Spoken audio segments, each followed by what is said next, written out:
Hi dears, എല്ലാവർക്കും ഒരു പുതിയ വീഡിയോയിലേക്ക് സ്വാഗതം. ഇന്ന് നമ്മുടെ സ്പെഷ്യൽ എന്ന് പറയുന്നത് കടച്ചക്ക അഥവാ ശീമച്ചക്ക വറുത്തരച്ച ഒരു കറിയാണ്. ഇറച്ചിക്കറിയുടെ അതേ ടേസ്റ്റുള്ള ഒരു കറിയാണിത്. ഒരു കടച്ചക്കയുടെ പകുതി എടുത്തിട്ടാണ് നമ്മൾ ഇന്നിവിടെ കറി ഉണ്ടാക്കുന്നത്.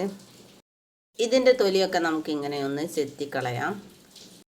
ഏത് ഭക്ഷണത്തിൻ്റെ കൂടെയും നമുക്കിത് കറിയായിട്ട് ഉപയോഗിക്കാം. നമ്മളിങ്ങനെ തേങ്ങ വറുത്തരച്ച് ഈ കറി ഉണ്ടാക്കുമ്പോൾ ഇത് ഇറച്ചിക്കറിയുടെ അതേ ഒരു ടേസ്റ്റിലേക്ക് വരും. പലതരം വിഭവങ്ങളും കടച്ചക്കയോട് ഉണ്ടാക്കാറുണ്ട്. കടച്ചക്ക ഇങ്ങനെ ചെറിയ ചെറിയ പീസാക്കി നമുക്കിടാം. നിങ്ങൾക്ക് ഇഷ്ടപ്പെടുകയാണെങ്കിൽ ഈ വീഡിയോ ഷെയർ ചെയ്യാനും സബ്സ്ക്രൈബ് ചെയ്യാനും മറക്കരുതേ. നമ്മളിപ്പോൾ കടച്ചക്കയുടെ എല്ലാ പീസും ഇങ്ങനെ കട്ട് ചെയ്ത് കഴിഞ്ഞു. ഇനി നമുക്കിതൊരു പാത്രത്തിലേക്ക് മാറ്റി നല്ല രീതിയിലൊന്ന് കഴുകിയെടുക്കാം. വറുത്തരക്കാൻ വേണ്ടി നമ്മൾ 2 വലിയ ഉള്ളി തന്നെ ഇവിടെ എടുത്തിട്ടുണ്ട്. അത് നമുക്ക് ഇങ്ങനെ കഴുകിയതിന് ശേഷം ചെറിയ ചെറിയ പീസാക്കി ഇങ്ങനെ കട്ട് ചെയ്യാം. ഉള്ളി നമ്മളിതാ ഇങ്ങനെ കട്ട് ചെയ്ത് കഴിഞ്ഞു.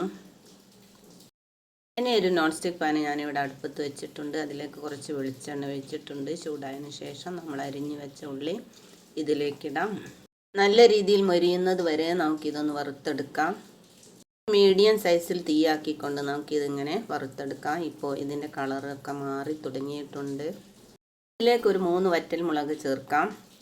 ഇപ്പോൾ എരിവിന് വേണ്ടി ഇത്രയും മതിയാകും. നമുക്ക് കറിയിലേക്ക് വേറെ മുളക് ഇടുന്നുണ്ട്. നമുക്കിനി അരമുറി തേങ്ങ ചിരവിയതും കൂടി ഇതിലേക്ക് ചേർക്കാം. മുളകും തേങ്ങയും ചേർത്ത് കഴിഞ്ഞു. ഇനി ഇതിലേക്ക് ഒരു സ്പൂണ് മല്ലിപ്പൊടി ചേർക്കാം. മല്ലിപ്പൊടി ചേർക്കുന്നതിന് പകരം മല്ലി മുഴുവനായിട്ടും ചേർത്താലും മതി. ഇപ്പോൾ ഈ മസാല നല്ല രീതിയിൽ തന്നെ വാടി വന്നിട്ടുണ്ട്. ഇനി നമുക്കിത് ഇറക്കി വെക്കാം. മസാലക്കൂട്ട് നല്ല രീതിയിൽ തന്നെ ഒന്ന് അരച്ചെടുക്കേണ്ടതുണ്ട്. അതിനുവേണ്ടി ഇതിലേക്ക് ജാറിലേക്കിട്ട് കുറച്ച് മാത്രം വെള്ളം ചേർക്കാം. നല്ല നൈസായിട്ട് തന്നെ ഇത് അരച്ചെടുത്തിട്ടുണ്ട്. ഈ ബ്രൗൺ കളറിലുള്ള അരപ്പാണ് നമ്മുടെ കറിയുടെ ഹൈലൈറ്റ്. ഇതിന് മസാല തയ്യാറാക്കാൻ വേണ്ടി കുറച്ച് വെള്ളുള്ളിയും പച്ചമുളകും ഒരു കഷ്ണം ഇഞ്ചിയും ഇവിടെ എടുക്കുന്നുണ്ട്. ഒരു 10 അല്ലി വെള്ളുള്ളിയും ഒരു കഷ്ണം ഇഞ്ചിയും 4 പച്ചമുളകുമാണ് ഇവിടെ എടുത്തിട്ടുള്ളത്. അതിങ്ങനെ ചെറിയ ചെറിയ കഷ്ണങ്ങളാക്കി മുറിച്ചെടുക്കാം. പച്ചമുളകും ഇഞ്ചിയും വെളുത്തുള്ളിയും ഒക്കെ മുറിച്ചെടുത്ത് കഴിഞ്ഞു. അതായി നമുക്ക് ഈ മസാല ഒക്കെ ഒന്ന് വാട്ടിയെടുക്കേണ്ടതുണ്ട്. അതിനൊരു ചട്ടി അടുപ്പത്ത് വെച്ച് അതിലേക്ക് കുറച്ച് വെളിച്ചെണ്ണ ഒഴിക്കാം.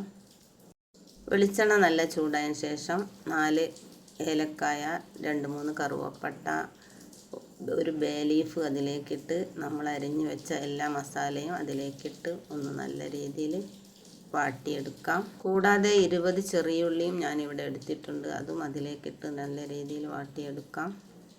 ഇതിലേക്ക് ഒരു തക്കാളിയും കൂടി ചേർക്കുന്നുണ്ട്. അതും അതിലേക്കിട്ട് ഒന്ന് നല്ല രീതിയിൽ വാട്ടിയെടുക്കാം.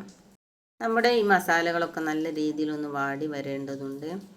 അതിനുവേണ്ടി നമുക്കിതൊന്ന് മൂടി വെക്കാം. മൂടി തുറന്ന് ഇപ്പോൾ മസാല വേണ്ട രീതിയിൽ വാടി വന്നിട്ടുണ്ട്. ഇതിലേക്ക് നമ്മൾ അരിഞ്ഞു വെച്ച നമ്മുടെ കടച്ചക്കയുടെ കഷ്ണങ്ങൾ ഇതിലേക്കിട്ട് നല്ല രീതിയിൽ തന്നെ ഒന്ന് ഇളക്കിയെടുക്കാം. ഇത് നല്ല രീതിയിൽ തന്നെ വെന്ത് കിട്ടാനായിട്ട് നമ്മൾ ഇതിലധികം വെള്ളമൊന്നും ചേർക്കുന്നില്ല. ഇതിലേക്ക് 1 സ്പൂൺ മുളക് പൊടി ചേർക്കുന്നുണ്ട്.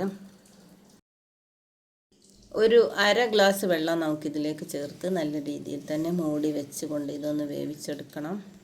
ലോ ഫ്ലെയിമിലാക്കിയതിന് ശേഷം നമുക്കിതൊന്ന് മൂടി വെച്ച് വേവിക്കാം.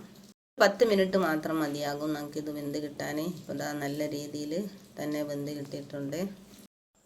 2 ഇല്ലി കറിവേപ്പില ഇതിൻ്റെ മുകളിലേക്ക് നമുക്കിങ്ങനെ ഇട്ട് കൊടുക്കാം. അവസാനമായി നമ്മൾ അരച്ചു വെച്ച മസാല ഇതിലേക്ക് ചേർക്കാൻ സമയമായി. ഇതിങ്ങനെ ഇതിലേക്ക് ചേർത്ത് നല്ല രീതിയിൽ തന്നെ നമുക്ക് നമ്മുടെ കറി ഒന്ന് ഇളക്കി കൊടുക്കാം. ഒരു ഗ്രേവി രൂപത്തിലുള്ള കറിയാണ് നമ്മളിവിടെ ഉണ്ടാക്കിയിട്ടുള്ളത്. നല്ല ബീഫ് കറിയുടെ അതേ ടേസ്റ്റിലുള്ള കറിയാണിത്. ഈ കറി ഞാനിന്നിവിടെ വറവിട്ടെടുക്കുന്നില്ല. നമ്മൾ ഓൾറെഡി ഇതിൽ കുറച്ച് വെളിച്ചെണ്ണ 2 പ്രാവശ്യം ചേർത്തിട്ടുണ്ട്. ഇനി നമുക്കിതിലേക്ക് കുറച്ച് ഗരം മസാല 1 സ്പൂണോളം ഗരം മസാല ഇട്ട് ഒന്നുകൂടി ഒന്ന് കറി ചൂടാക്കിയെടുക്കാം. നമ്മുടെ കറി ഇതാ ഇവിടെ തയ്യാറായി കഴിഞ്ഞു. ബീഫ് കറിയുടെ അതേ രുചിയിലുള്ള ഒരു കറിയാണിത്. എല്ലാവരും ഒന്ന് ഉണ്ടാക്കി നോക്കണേ. അടുത്തൊരു വീഡിയോയുമായി വരുന്നത് വരേക്കും എല്ലാവർക്കും, ഇത് കാണുന്ന എല്ലാവർക്കും താങ്ക് യു ഫോർ വാച്ചിങ്.